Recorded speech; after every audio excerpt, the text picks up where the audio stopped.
Part 2. The Road to the Red Capital. 1. Chased by white bandits. Down with the landlords who eat our flesh. Down with the militarists who drink our blood. Down with the traitors who sell China to Japan. Welcome to the United Front with all anti-Japanese armies. Long live the Chinese Revolution. Long live the Chinese Red Army. It was under these somewhat disturbing exhortations, emblazoned in bold black characters, that I spent my first night in Red territory.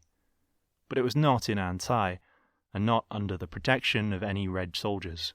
For, as I had feared, we did not reach Antai that day, but by sunset had arrived only at a little village that nestled in the curve of a river, with hills brooding darkly on every side. Several layers of slate-roofed houses rose up from the lip of the stream, and it was on their mud-brick walls that the slogans were chalked. 50 or 60 peasants and staring children poured out to greet my caravan of one donkey.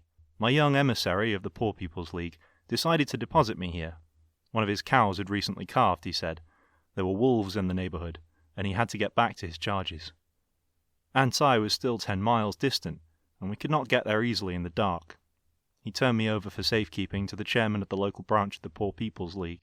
Both guide and muleteer refused any compensation for their services, either in white money or in red. The chairman was a youth in his early 20s, who wore a faded blue cotton jacket under a brown open face, and a pair of white trousers above a pair of leathery bare feet. He welcomed me and was very kind. He offered me a room in the village meeting house, and had hot water brought to me, and a bowl of millet. But I declined the dark, evil-smelling room, and petitioned for the use of 2 dismantled doors. Laying these on a couple of benches, I unrolled my blankets and made my bed in the open. It was a gorgeous night, with a clear sky, spangled with the northern stars, and the waters in a little fall below me murmured of peace and tranquillity. Exhausted from the long walk, I fell asleep immediately. When I opened my eyes again, dawn was just breaking. The chairman was standing over me, shaking my shoulder. "What is it?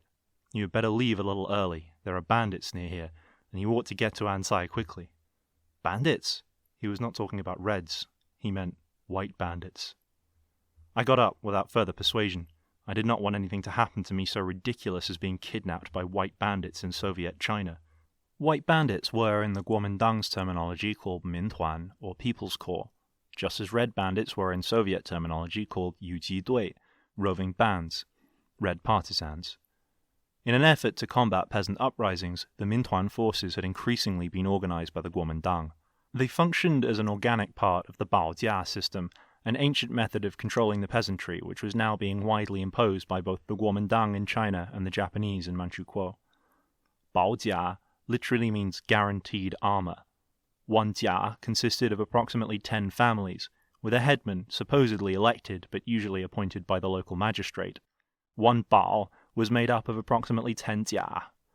The combined baojia was held collectively responsible to the district magistrate, a government appointee, for any offence committed by any member of the roughly 100-family unit. It was the jia headman's duty to report any rebel son in his group, otherwise he would be punished for any irregularity. By such means the Mongols and Manchus had pacified rural China, and it was not a popular means, especially among the poor. As a measure for preventing the organization of peasant protests, it was almost unbeatable.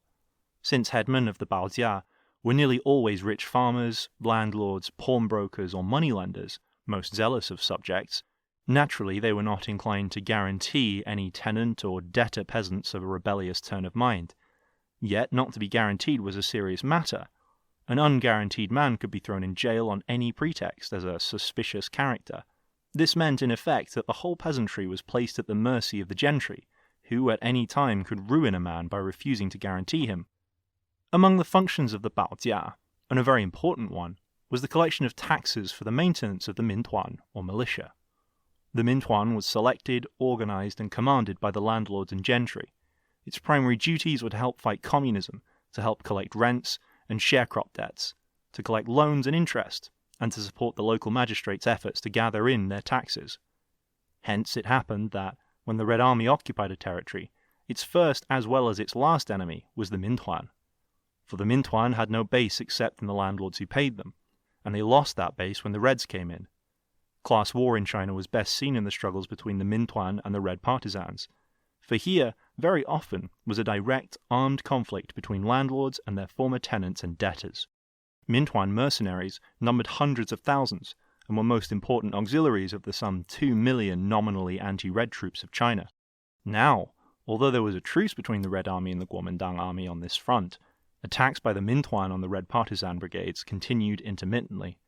In Xi'an, Luojuan, and Yan'an, I had heard that many landlords who had fled to these cities were now financing or personally leading the white bandits to operate in the Soviet border districts. Taking advantage of the absence of the main Red forces, they made retaliatory raids into Red territory, burning and looting villages and killing peasants. Leaders were carried off to the white districts, where generous rewards were given for such Red captives by the landlords and white officers. Interested primarily in revenge and quick cash returns on their adventures, the Mintuan were credited with the most destructive work of the Red-White Wars. I, at any rate, had no wish to test out the white bandits' foreign policy on myself. Although my belongings were few, I feared that the little cash and clothing I had, together with my cameras, would prove prizes too tempting for them to overlook, if it required only the erasure of a lone foreign devil to possess them. After hastily swallowing some hot tea and wheat cakes, I set off with another guide and muleteer contributed by the chairman. For an hour we followed the bed of the stream, occasionally passing small cave villages where heavy-furred dogs growled menacingly at me and child sentinels came out to demand our road pass. Then we reached a lovely pool of still water set in a natural basin hollowed from giant rocks, and there I saw my first Red warrior. He was alone, except for a white pony which stood grazing beside the stream, wearing a vivid silky blue saddle blanket with a yellow star on it. The young man had been bathing. At our approach he jumped up quickly, pulling on a sky-blue coat and a turban of white toweling, on which was fixed a red star. A Mauser hung at his hip, with a red tassel dangling bravely from its wooden combination holster stock. With his hand on his gun, he waited for us to come up to him, and demanded our business from the guide. "I've come to interview Mao Zedong," I said. "I understand he is at Anzai. How much further have we to go?" "Chairman Mao?" he inquired slowly. "No, he's not at Anzai." Then he peered behind us and asked if I were alone. When he convinced himself that I was, his reserve dropped from him. He smiled as if at some secret amusement and said, "I'm going to Anzai. I'll just go along with you to the district government." He walked his pony beside me and I volunteered more details about myself and ventured some inquiries about him. I learned that he was in the Political Defense Bureau and was on patrol duty along this frontier. And the horse? It was a gift from young Marshal Jiang Xueliang. He told me that the Reds had captured over 1,000 horses from Jiang's troops in recent battles in North Shanxi. I learned further that he was called Yao, that he was 22 years old, and that he had been a Red for 6 years. In a couple of hours we'd reached Anzai, which lay opposite the Fuhou, a sub-tributary of the Yellow River.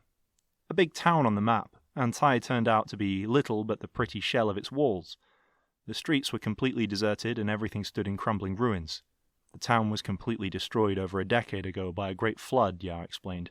The whole city went swimming. Anzai's inhabitants had not rebuilt the city, but lived now in the face of a great stone cliff, honeycombed with yaofang a little beyond the walls. Upon arrival, we discovered, however, that the Red Army detachment stationed there had been dispatched to chase bandits, while members of the district soviet had gone to Baijiaping, a nearby hamlet, to render a report to a provincial commissioner. Yao volunteered to escort me to Baijiaping, 100 Family Peace, which we reached at dusk. I had already been in Soviet territory a day and a half, yet I had seen no signs of wartime distress, had met but one Red soldier, and a populace that universally seemed to be pursuing its agrarian tasks in complete composure. Yet I was not to be misled by appearances. I remembered how, during the Sino-Japanese War, at Shanghai in 1932, Chinese peasants had gone on tilling their fields in the very midst of battle with apparent unconcern, so that when, just as we rounded a corner to enter 100 Family Peace, I heard blood-curdling yells directly above me, I was not entirely unprepared. Looking toward the sound of the fierce battle cries, I saw, standing on a ledge above the road, in front of a row of barrack-like houses, a dozen peasants brandishing spears, pikes, and a few rifles in the most uncompromising of attitudes. It seemed that the question of my fate as a blockade runner, whether I was to be given the firing squad as an imperialist, or to be welcomed as an honest inquirer, was about to be settled without further delay. I must have turned a comical face toward Yao, for he burst into laughter. "Bupa," he chuckled. "Don't be afraid. They are only some partisans practicing. There is a Red Partisan school here, don't be alarmed. Later on, I learned that the curriculum for partisans included this rehearsal of ancient Chinese war cries, just as in the days of feudal tourneys described in one of Mao Zedong's favorite books, the Shut Hu Zhuan.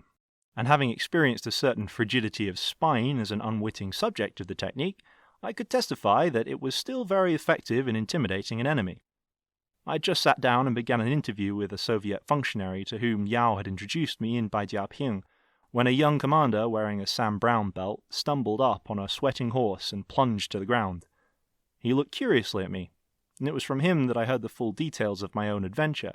The new arrival was named Bian, and he was commandant of the Anzai Red Guard. He announced that he had just returned from an encounter with a force of 100 Mintuan. A little peasant boy, a young vanguard, had run several miles and arrived almost exhausted at Anzai to warn them that Mintuan had invaded the district, and that their leader was a real white bandit, a foreign devil, myself. I at once took a mounted detachment over a mountain shortcut, and in an hour we sighted the bandits, Bien recounted. They were following you, he pointed at me, only about 2 li behind, but we surrounded them, attacked in a valley and captured some, including 2 of their leaders and several horses.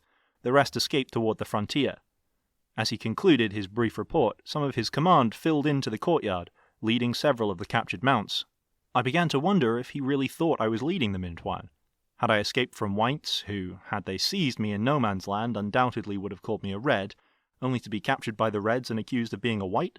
But presently a slender young officer appeared, ornamented with a black beard unusually heavy for a Chinese.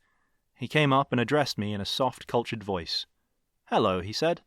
"Are you looking for somebody?" He had spoken in English.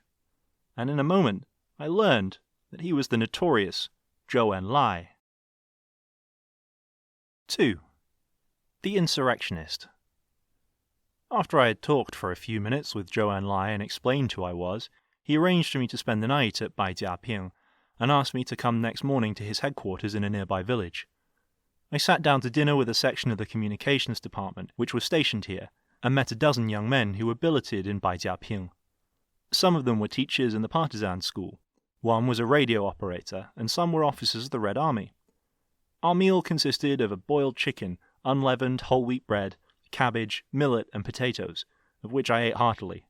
But, as usual, there was nothing to drink but hot water, and I could not touch it. I was parched with thirst. The food was served, delivered is the word, by 2 nonchalant young lads wearing uniforms several sizes too large for them, and peaked red caps with long bills that kept flapping down over their eyes. They looked at me sourly at first, but after a few minutes I managed to provoke a friendly grin from one of them. Emboldened by this success, I called to him as he went past. "Wei?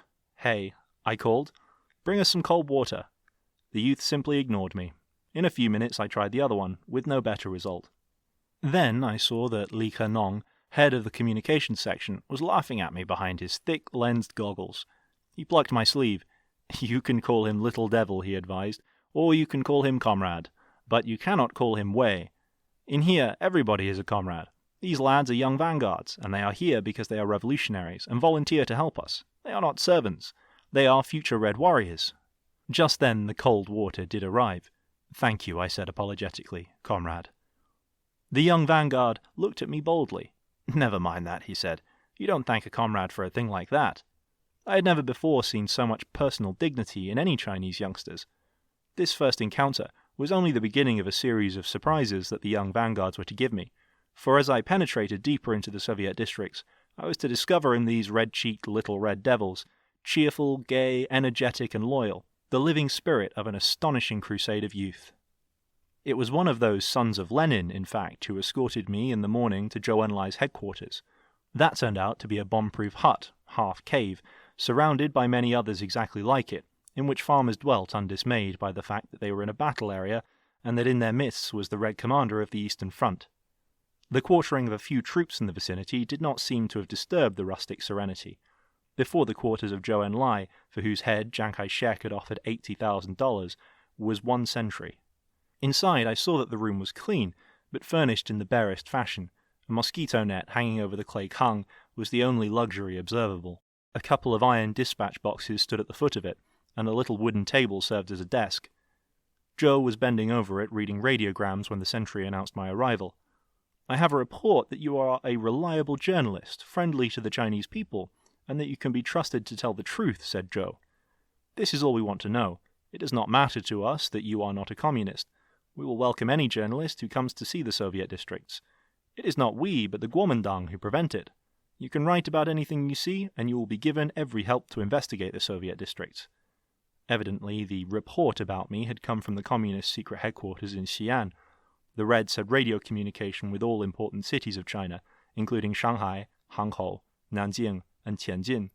Despite frequent seizures of Red radio sets in the White Cities, the Kuomintang had never succeeded in severing urban-rural Red communications for very long. According to Zhou, the Kuomintang had never cracked the Red Army's code since they first established a radio department, with equipment captured from the White troops. Zhou's radio station, a portable wireless set powered by a manually operated generator, was erected only a short distance from his headquarters, though he was in touch with all important points in the Soviet areas and with every front. He even had direct communication with the commander-in-chief, Zhu De, whose forces were then stationed hundreds of miles to the southwest on the Sichuan-Tibetan border.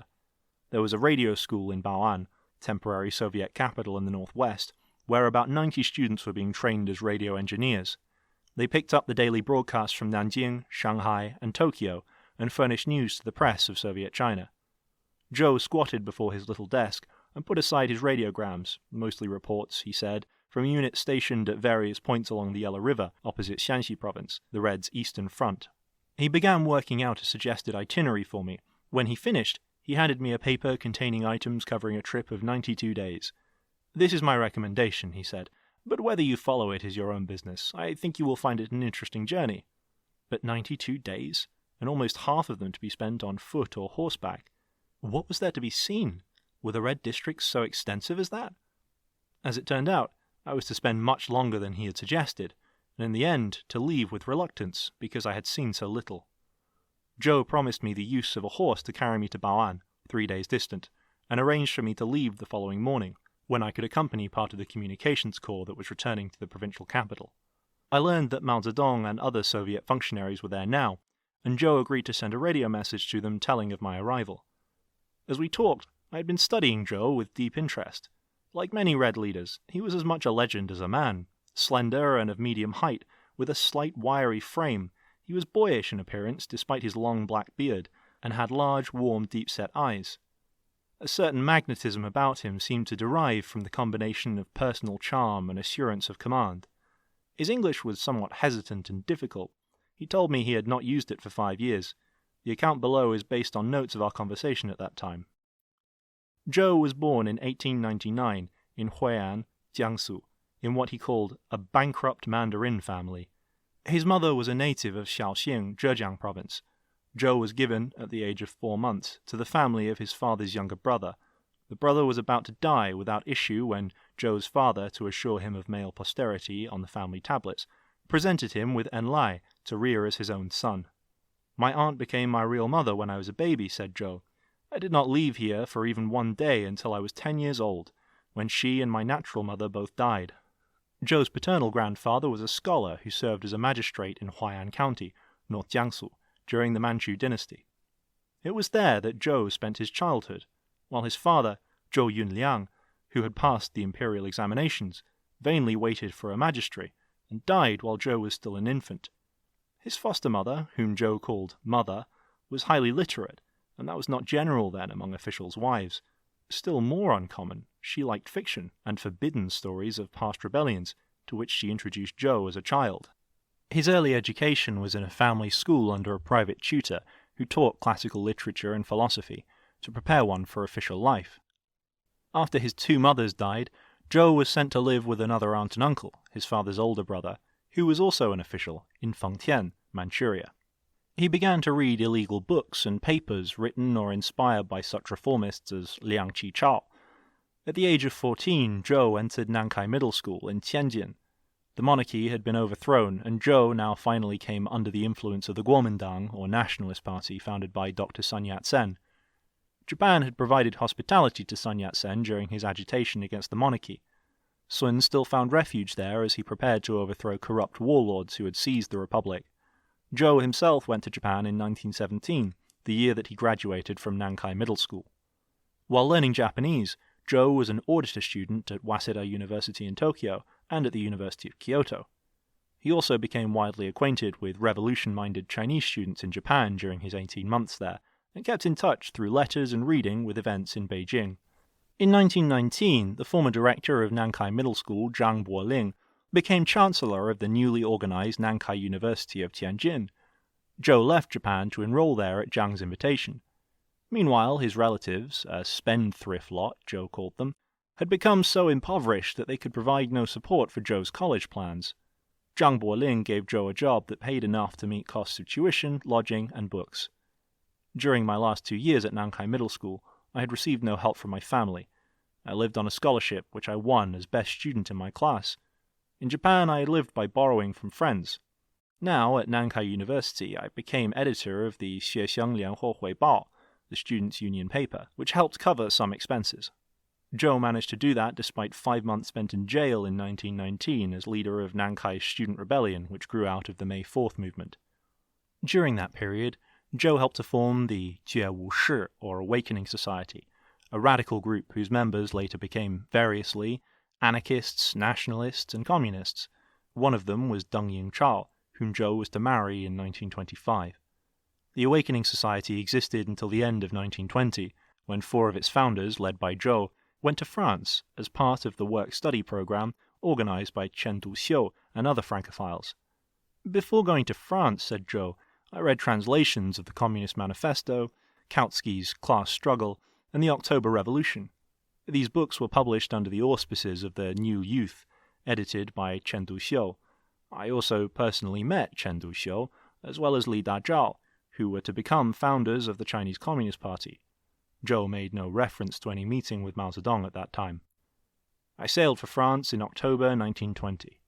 On the way, I met many Hunanese students who were members of the Xinmin Xuehui, the New People's Study Society, organized by Mao Zedong. Among these were Cai He-sen and his sister, Cai Chang, who organized the first China Socialist Youth Corps in France in 1921. In 1922, I became a member-founder of the Chinese Communist Youth League and began to work full-time for that organization. After 2 years, I went to London, where I spent 2.5 months.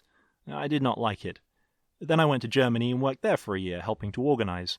Our Communist Youth League had sent delegates to Shanghai in 1922 to request admission to the party, formed there the year before. Our petition being granted, the CYL became formally affiliated with the party, and thus I became a communist. Founder members of the CYL in France who became party members in this way included Cai He-sen, Cai Chang, Chao Shiyan, Li Fuzhen, Li Lisan, Wang Jiufei, and the 2 sons of Chen Duxiu, Chen Yannian and Chen Jiaonian. Chen Yannian later became a rickshaw puller in order to organize rickshaw men in Shanghai. During the counter-revolution, he was captured and badly tortured before he was killed. His brother was executed at Longhua a year later in 1928. Among members of our Chinese Student Union in France, more than 400 joined the YCL. Fewer than 100 joined the anarchists, and about 100 became nationalists. Financial support for Chinese students in France came from the Sino-French Educational Association and from Cai Yuanbei and Li Shizeng. Many old and patriotic gentlemen, said Zhou, privately helped us students, and with no personal political aims. Zhou's own financial backer while in Europe was Yan Xiu, a founder of the Nankai University. Unlike some Chinese students, Zhou did no manual labor in France, except for a brief period at the Renault plant when he studied labor organization. After a year with a private tutor learning the French language, he devoted his entire time to politics. Later on, Zhou told me, when friends remarked that I had used Yan Xiu's money to become a communist, Yan quoted a Chinese proverb, "Every intelligent man has his own purposes." In France, London, and Germany, Zhou spent 3 years. On his return to China, he stopped briefly for instructions in Moscow. Late in 1924, he returned to Guangdong, where he became Chiang Kai-shek's deputy director of the political department of Wanbo Academy. While still in Paris, Zhou had been elected to the Central Executive Committee of the Kuomintang. In Guangdong, he was also elected secretary of the Guangdong Provincial Communist Party. Paradox of a strange alliance. At Wanbo, Zhou's real boss was the Russian advisor, General Vasily Blecher, known in Guangdong as Gailin. Under the skillful guidance of Gailin and the Russians' chief political advisor, Mikhail Borodin, Zhou Enlai built up a circle of cadet disciples known as the League of Military Youth, which included Lin Biao and other future generals of the Red Army. His influence was further enhanced when, in 1925, he was appointed political commissar of the Nationalists' 1st Division, which suppressed a revolt near Swatow, an occasion Zhou utilized to organize labor unions in that port. In March 1926, Kuomintang communist tension resulted in Jiang's first anti-communist blow. He succeeded in ending the practice of dual party membership and removed many communists from Wanbo posts. Zhou Enlai remained, however, on Chiang Kai-shek's orders. During 1926, the Northern Expedition got underway, with Chiang Kai-shek as commander-in-chief selected jointly by the Kuomintang and the communists. Zhou Enlai was ordered to prepare an insurrection and help the Nationalist Army seize Shanghai. Within 3 months, the Communist Party had organized 600,000 workers and was able to call a general strike, but it was a fiasco. Unarmed and untrained, the workers did not know how to go about seizing the city. Underestimating the significance of the first and then of a second strike, the northern warlords cut off a number of heads but failed to halt the labor movement, while Zhou Enlai learned by practice how to lead an uprising. Zhou and such Shanghai labor leaders as Zhao Ziyan, Zhao Shiyan, Gu Shenzhang, and Luo Yiming now succeeded in organizing 50,000 pickets, with Mausers smuggled into the city. An iron band of 300 marksmen was trained to become the only armed force these Shanghai workers had. On March 21, 1927, the revolutionists called a general strike which closed all the industries of Shanghai. They first seized the police stations, next the arsenal, then the garrison, and after that, victory. 5,000 workers were armed, 6 battalions of revolutionary troops created, the warlord armies withdrew, and a citizens' government was proclaimed. Within 2 days, said Zhou, we won everything but the foreign concessions. The international settlement, jointly controlled by Britain, the US, and Japan, and the French concession, which had joined it, were never attacked during the Third Insurrection. Otherwise, the triumph was complete and short-lived. The Nationalist Army, led by General Bai Zhongxi, was welcomed to the city by the workers' militia. Then, on April 12th, the National Communist Coalition abruptly ended when Chiang Kai-shek set up a separate regime in Nanjing to lead one of history's classic counter-revolutions. In the French concession and the international settlement, Jiang's envoys had secretly conferred with representatives of the foreign powers. They reached agreements to cooperate against the Chinese communists and their Russian allies, until then also Jiang's allies. Given large sums by Shanghai's bankers and the blessings of the foreign authorities, including guns and armoured cars, Jiang was also helped by powerful settlement and concession underworld leaders. They mobilized hundreds of professional gangsters, installed in the foreigners' armoured cars and attired in nationalist uniforms. The gangsters carried out a night operation in coordination with Jiang's troops, moving in from the rear and the other flanks. Taken by complete surprise by troops considered Red-friendly, the militiamen were massacred and their citizens' government bloodily dissolved. And thus it happened that Zhou Enlai, after a remarkably lucky escape, began his life as a fugitive from Kuomintang assassins and a leader of the revolution, which finally raised the Red Banner in China. Dozens of Zhou Enlai's close co-workers in the Shanghai uprising were seized and executed. Zhou estimated the toll of the Shanghai massacre at 5,000 lives. He himself was captured by Chiang Kai-shek's 2nd Division, and General Bai Zhongxi, later ruler of Guangxi, issued an order for his execution. But the brother of the division commander had been Zhou's student at Wanbo, and he helped Zhou to escape. The insurrectionists fled to Wuhan, and then to Nanchang, where he helped organize the August 5th uprising. Senior member of the Politburo at the time, Zhou was secretary of the front committee that directed the uprising, which was a fiasco. Next he went to Swatow, and held it for 10 days against assaults from both foreign gunboats and the native troops of militarists. With the failure and the defeat of the Guangdong Commune, Zhou was obliged to work underground, until 1931, when he succeeded in running the blockade and entered the Soviet districts of Jiangxi and Fujian. There he was made political commissar to Zhu De, commander-in-chief of the Red Army. Later, Zhou became the vice-chairman of the Revolutionary Military Council, an office he still held when I met him. There had been years of exhausting struggle in the south, and then the Long March. But of Zhou's further story, and of the scenes and events already mentioned, I was shortly to learn more, and in broader context, from Mao Zedong and others. Zhou left me with an impression of a cool, logical, and empirical mind. In his days at Nankai, I had heard from one of his classmates there, Zhou had often taken feminine leads in school plays. There was nothing effeminate about the tough, bearded, unsentimental soldier I met in Baijiaoping, but there was a charm, one quality in the mixed ingredients that were to make Zhou Red China's #1 diplomat. 3. Something about He Long. Next morning at 6, I set out with a squad of about 40 youths of the Communication Corps, who were escorting a caravan of goods to Bao'an. I found out that only myself, Fu, Jingui, an emissary from the Waijiabu, the Red Zone Foreign Office, and Li Jianglin, a Red commander, were mounted.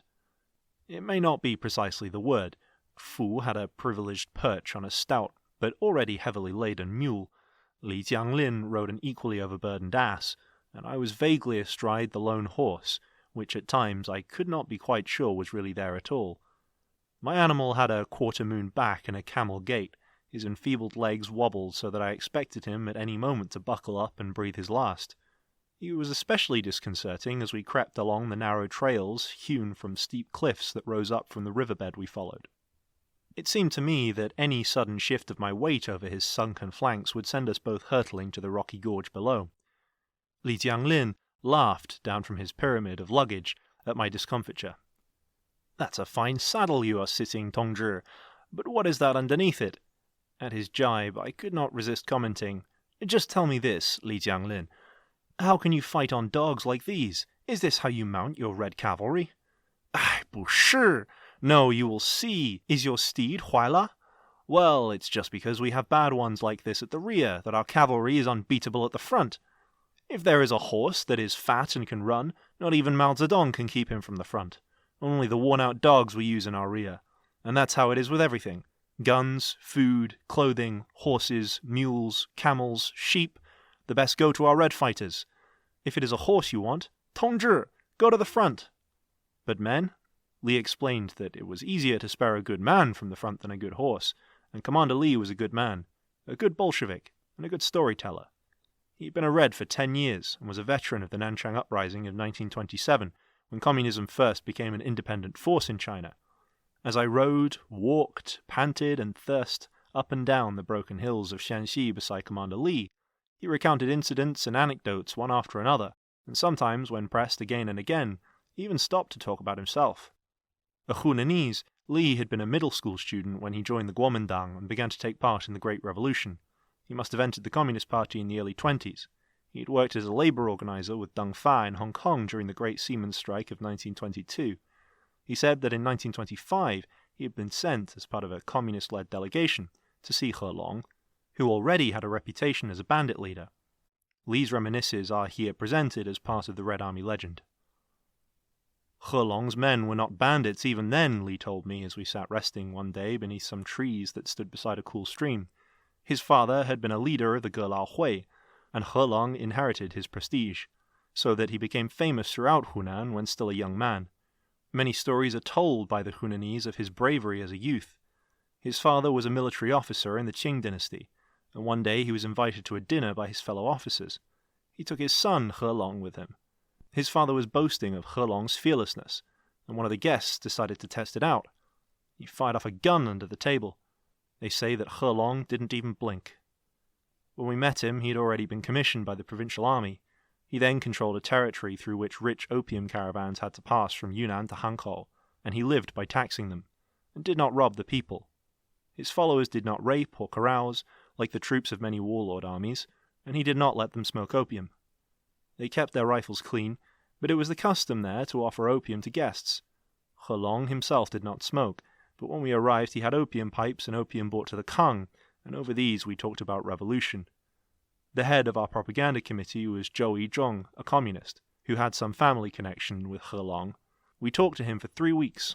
He Long had not much education, except in military affairs, but he was not an ignorant man. We established a party training school in his army, with Zhou Enlai, who was later killed as leader. Although it was a Kuomintang nationalist training school, most of the propagandists were communists.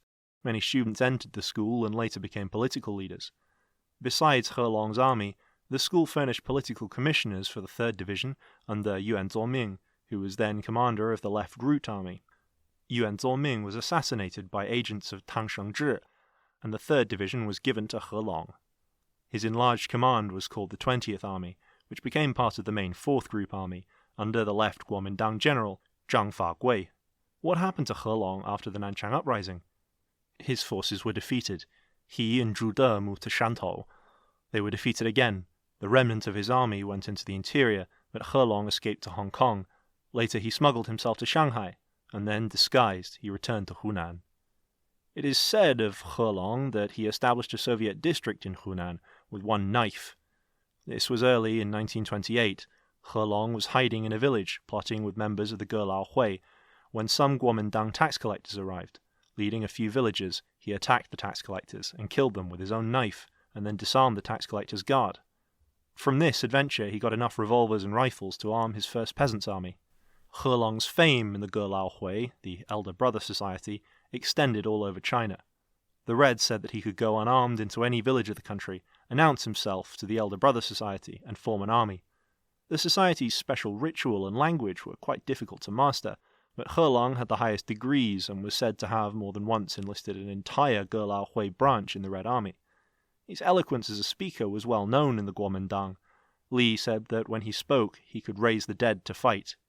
When He Long's Second Front Red Army finally withdrew from the Hunan Soviet districts in 1935, its rifles were reported to number more than 40,000, and his army underwent even greater hardships in its own long march to the northwest than the main forces from Jiangxi. Thousands died on the snow mountains, and thousands more starved to death or were killed by Nanjing bombs. Yet so great was He Long's personal magnetism and his influence throughout rural China, Li said, that many of his then stayed with him and died on the road rather than desert, and thousands of poor men along the route of march joined in to help fill up the dwindling ranks.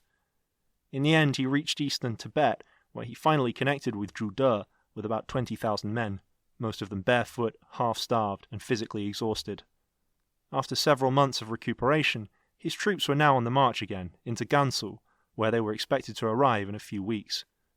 "What does He Long look like?" I asked Li. "He is a big man, and as strong as a tiger. He never gets tired. They say he carried many of his wounded men on the march. Even when he was a Kuomintang general, he lived as simply as his men. He cares nothing about personal possessions, except horses. He loves horses. Once he had a beautiful horse that he liked very much. It was captured by some enemy troops. He Long went to battle to recover that horse, and he got it back. Although he is impetuous, He Long is very humble.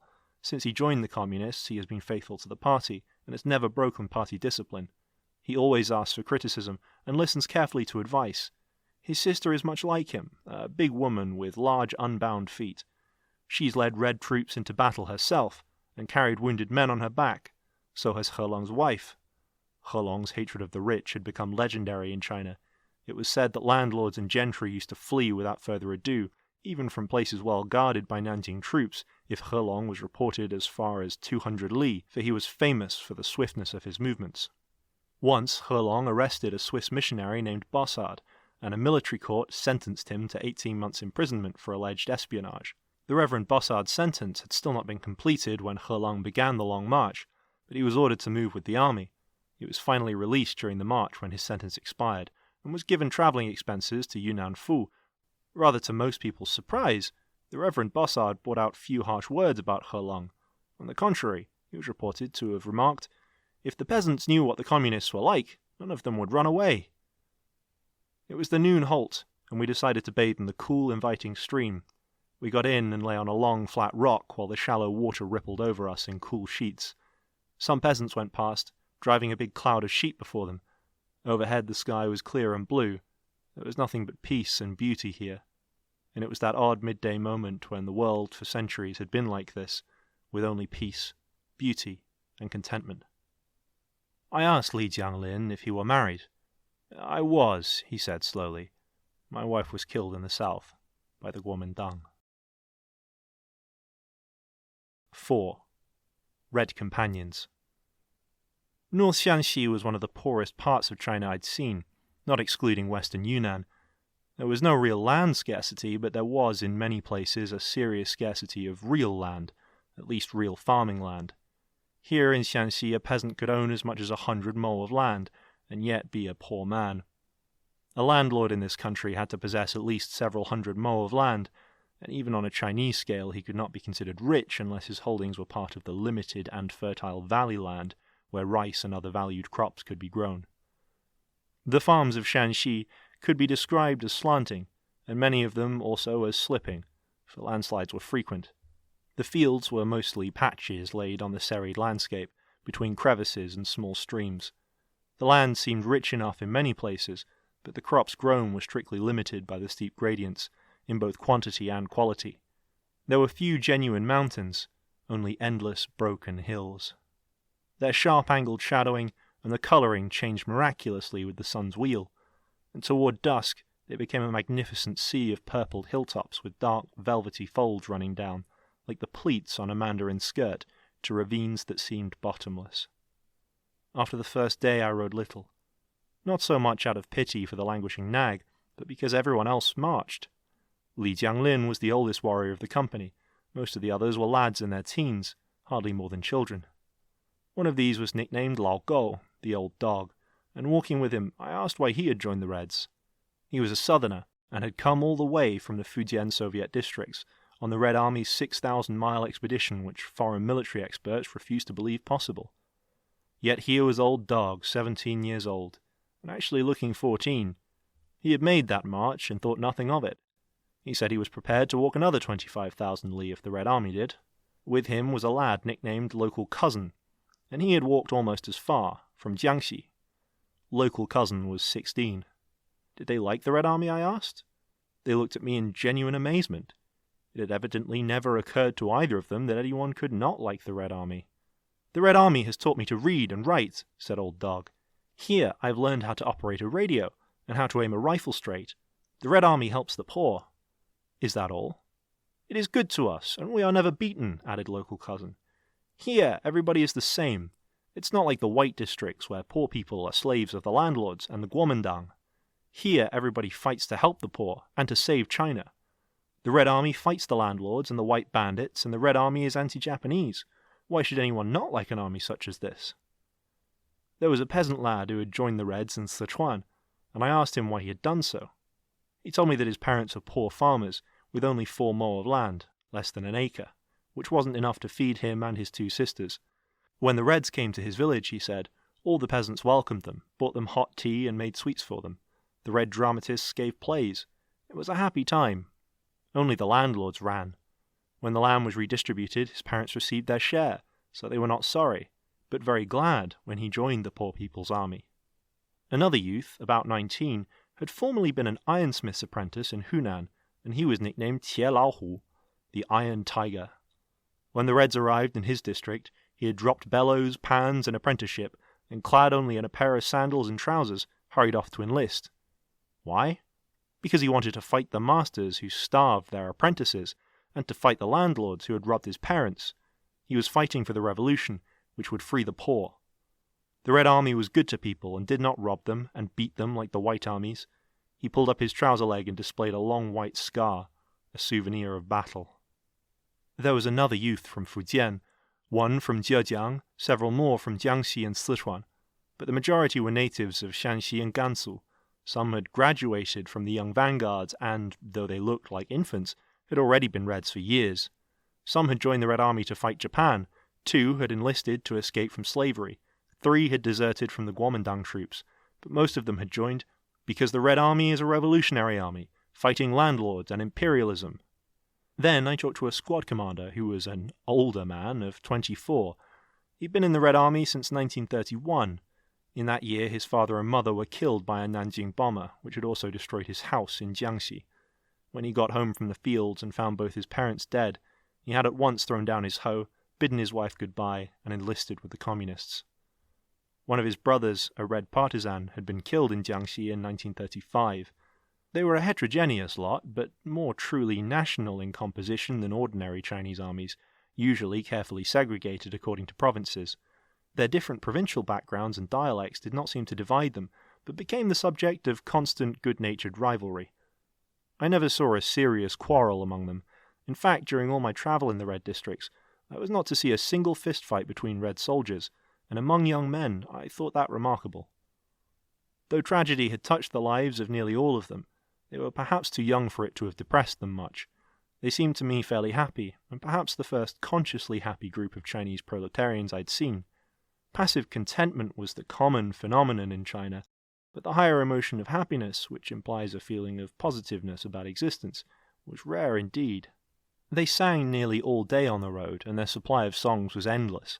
Their singing was not done at command, but was spontaneous, and they sang well. Whenever the spirit moved him, or he thought of an appropriate song, one of them would suddenly burst forth, and commanders and men joined in. They sang at night, too, and learned new folk tunes from the peasants who brought out their xianxi guitars. What discipline they had seemed almost entirely self-imposed. When we passed wild apricot trees on the hills, there was an abrupt dispersal until everyone had filled his pockets, and someone always brought me back a handful. Then, leaving the trees looking as if a great wind had struck through them, they moved back into order and quick time to make up for the loss. But when we passed private orchards, nobody touched the fruit in them, and the grain and vegetables we ate in the villages were paid for in full. As far as I could see, the peasants bore no resentment toward my red companions.